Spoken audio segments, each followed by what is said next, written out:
You know that feeling when you listen to a song and it's like it's speaking directly to you? I'm not just talking about the melody. I mean the grit, the struggle, that spirit you just can't deny.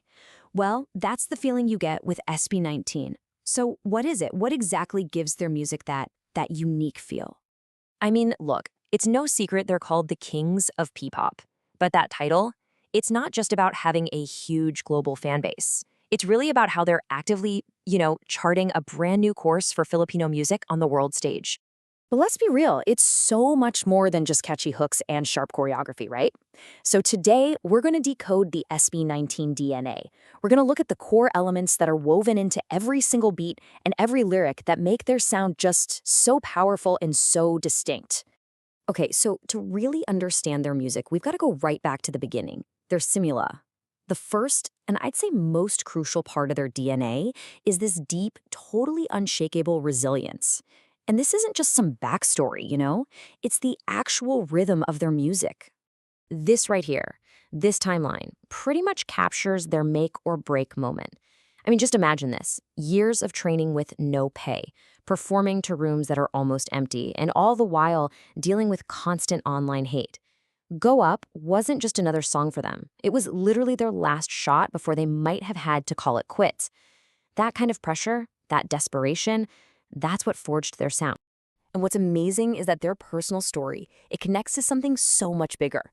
Just like their leader Pablo has said, this spirit of resilience, it's a shared thing in Filipino music. It's this cultural strength that SB19 just channels directly into everything they do. And you can literally hear this resilience. This isn't just some abstract idea. No, it's right there in that hard-hitting, aggressive bass of Gento. It feels like they're refusing to back down. It's in the powerful, soaring vocals of Mana that just sound like a declaration of strength. This is not just music. It's the sound of survival. Okay, so if resilience is the foundation, the next layer of their DNA is, well, it's how they use the Filipino language like a superpower. Their genius really is in how they play with words to create these incredible, deep layers of meaning. Okay, let's take their massive hit, Gento. Yeah, on the surface, super catchy. But if you look just a little closer, it's this brilliant blend of two words. Ganito, which means like this, and ginto, which means gold. Suddenly the whole song becomes this amazing metaphor for their journey, that grueling, messy process of mining for success piece by tiny piece. And they do it again with MAPA. First off, it's an acronym for Mama and Papa, a beautiful tribute to family, which is such a core Filipino value. But at the same time, it's also the literal word map, right? A symbol for the guidance our parents give us through life. It's this dual meaning that gives the song such an incredible depth that just resonates with so many people. And they embed these cultural anchors just everywhere. You've got references to folklore like the fearsome Manananggal. Then there's a nod to the magical stone of the superhero Darna. And they even embody core values like utang na loob, that deep, important sense of gratitude. All of this makes their music so authentically and recognizably Filipino. Okay, so we've got this foundation of resilience, right? And this lyrical genius. But the third piece of the puzzle, the third part of their DNA, is how five totally different individuals managed to fuse their own personal roots into one collective sound. I mean, each member really is a pillar. You've got Pablo's poetic leadership, you've got Josh's street-smart grit, Stell's, that heavenly voice inspired by OPM legends.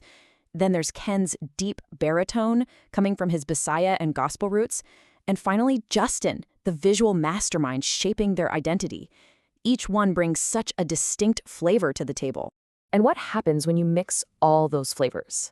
Well, you get something completely new.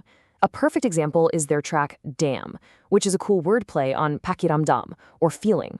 It's this really sophisticated mix of R&B and folk, and it just shows how much they've matured as artists. It's a sound that, honestly, none of them could have created alone. So what happens when you combine all three of these core elements? Resilience, language, and fusion. You don't just get a successful group, no. You get a brand new blueprint for P-pop itself. So, it all comes together to create what you could call the SB19 DNA formula. Step 1, that hardcore resilience born from discipline. Step 2, it's fueled by a deep, unapologetic cultural pride. And Step 3, it's all delivered with the courage to tell their own authentic story. And honestly, this is the ultimate takeaway. Their biggest breakthrough, the moment everything changed, was when they stopped trying to fit into some existing mold, like the K-pop model. Instead, they focused on creating something that was just true to them. And in doing that, they carved out a whole new lane that's modern, global, and absolutely, undeniably Filipino. And you know what? The world responded. Big time. Winning the Billboard Fan Army Face-Off, that's not just some popularity contest.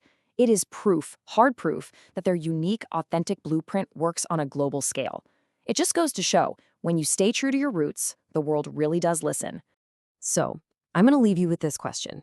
After breaking down their entire DNA, from that insane resilience to the genius lyricism to the fusion of all their roots, if you had to boil it all down, one single word to describe their sound, what would it be?